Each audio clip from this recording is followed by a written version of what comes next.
you stole my favorite green marble in 2nd grade, and I let you keep it.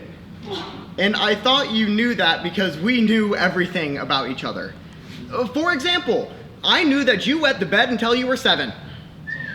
And you knew that I wet the bed until I was older than 7. That's real. I also knew that you cheated off of Allison Zabel every day in math class. And I also knew that you and Allison Zabel made out behind the dry cleaners. And I want you to know I did that too. We both knew that my favorite football team was the home one, and we also both knew, for some reason, that your favorite football team was the Carolina Panthers, even though you had never even been to the East Coast. And speaking of going to the East Coast, we both know you're never gonna get to go to the East Coast. When I heard that you died, I knew it was suicide.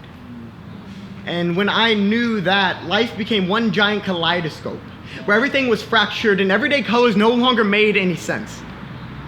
Speaking of not making any sense, you were apparently an expert on dreams, because you once said to me, did you know that when you're dreaming, the hands of a clock don't move?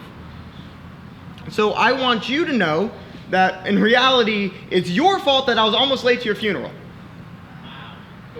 Because I knew that if I never saw the hands of a clock move, then there was a chance that I was really still just dreaming. And speaking of dreams, I almost saw yours come true.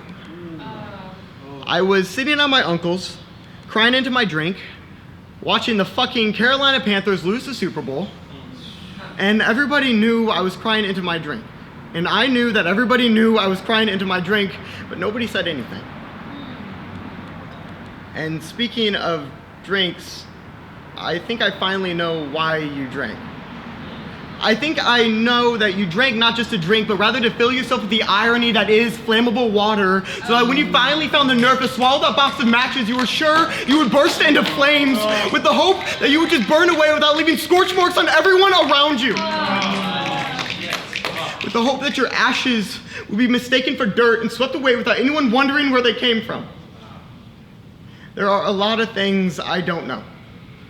I don't know how the Carolina Panthers even made it to the Super Bowl. I didn't know that your cookie cutter home 3 blocks south of mine was more of a prison than the bars that kept your father ever were. But I do know that a flame that burns as brightly as yours did can never be unknown.